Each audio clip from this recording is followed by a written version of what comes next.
माँ के संस्कार। कैसी माँ हो आप भाभी, अपने बच्चे पर बिल्कुल भी ध्यान नहीं देती। यही सब सिखा रही हो उसे। खुद से फुर्सत मिले तो इस पर ध्यान देना। देखो कैसे पटर पटर जुबान चलने लगी है इसकी। इसे भी अपनी तरह ही बनाएगी। बिल्कुल भी संस्कार नहीं दिए खुद की माँ की तरह। मेरी माँ ने संस्कार नहीं दिए, इतना आसानी से कह दिया इन लोगों ने। थोड़ा सा दिमाग तो लगाया होता कि जब मैं अपने माँ बाप के घर थी तब मैं किसी की माँ नहीं थी। तब तो मैं एक बेटी थी। तो भला माँ बनने की शिक्षा कहाँ से देती मेरी माँ। मन ही मन ये सोचती लोगों के ताने सुन रही थी मनोरमा। बात इतनी सी थी कि उसकी 10 वर्षीय बेटी धानी ने उसकी दादी को जवाब दे दिया था। दरअसल धानी बाहर के कमरे में बैठकर पढ़ रही थी। वही उसकी दादी और चाचा कमरे में बैठे टीवी देख रहे थे। उसी समय दादी को पानी पीने की इच्छा हुई, जो उनके कमरे में ही टेबल पर रखा हुआ था, जिसे वे खुद उठकर ले सकती थी या फिर उनके बेटे उठाकर दे सकते थे। लेकिन उसके लिए भी उन्होंने धानी को आवाज लगाई।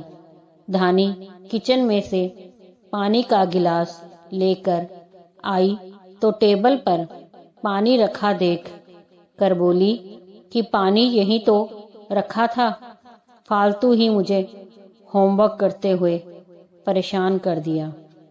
बस इसी बात को दोनों दादी और चाचा ने पकड़ लिया और उसके साथ साथ उसकी माँ को भी सुनाने लगे। इन लोगों में दिमाग लगाना खुद का दिमाग खराब करने के बराबर है। इसलिए मनोरमा ने बेवजह का दिमाग लगाना ठीक नहीं समझा और चुपचाप धानी को लेकर बाहर आ गई।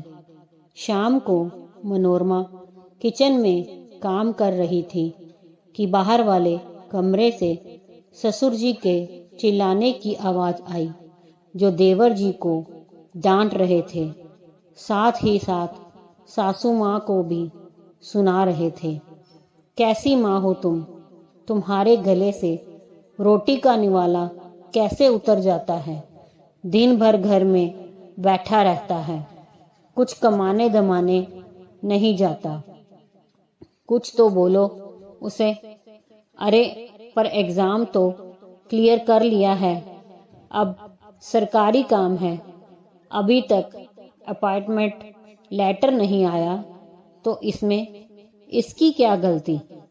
बस तुम्हारी यही पक्ष लेने की आदत ने इसे बिगाड़ रखा है।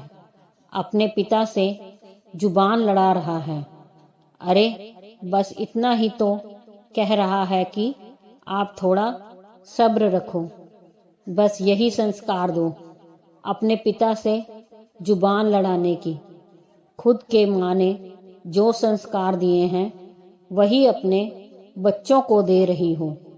ऐसा कहकर ससुर जी अपने कमरे में चले गए। सासू माँ ने पलट कर देखा तो मनोरमा वहीं खड़ी थी। उसे देखते ही बोली, अब तुम यहाँ खड़ी खड़ी क्या सुन रही हो? जाकर किचन में अपना काम करो। मम्मी जी, मैं तो सिर्फ यह सुन रही थी कि माँ मेरी हो चाहे आपकी, हमेशा माँ ही बुरी होती है। चाहे आप सुनाओ चाहे कोई और, हमेशा माँ को ही बुरा बताया जाता है। ऐसा कहकर मनोरमा चुपचाप किचन में चली गई और सासू माँ चुपचाप उसे देखती रह गई। दोस्तों, अगर कहानी पसंद आई हो तो लाइक, सब्सक्राइब, शेयर जरूर कीजिए।